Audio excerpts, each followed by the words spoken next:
అస్సలాముఅలైకుం. నమస్తే ఫ్రెండ్స్. తల్లికి వందనం పథకం వాట్సాప్ గవర్నెన్స్ ద్వారా మనం ఎలిజిబిలిటీ ఉందో లేదో తెలుసుకోవచ్చండి. ఒకేసారి అమౌంట్ కూడా పడ్డా లేదో కూడా మనం తెలుసుకోవచ్చు. ముందుగా వాట్సాప్ గవర్నెన్స్ ఓపెన్ చేసి హాయ్ అని సెండ్ చేయండి. మీకు ఇలా మెసేజ్ వస్తుంది. సేవ్ అని ఎంచుకోండి ఉంది కదా, దాని మీద క్లిక్ చేయండి. క్లిక్ చేసిన తర్వాత మీకు ఆప్షన్స్ చూపిస్తుంది చూడండి. ఇక్కడ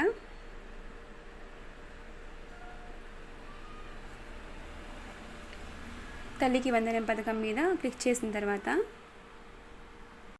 ఆధార్ నెంబర్ ఎంటర్ చేసి ఓకే చేయండి. ఓకే చేశాక మీకు డీటెయిల్స్ మొత్తం చూపిస్తుంది చూడండి. ఒకసారి అమౌంట్ క్రెడిట్ అయిందా లేదా అనేది కూడా మీకు తెలిసిపోతుంది ఇందులోనే.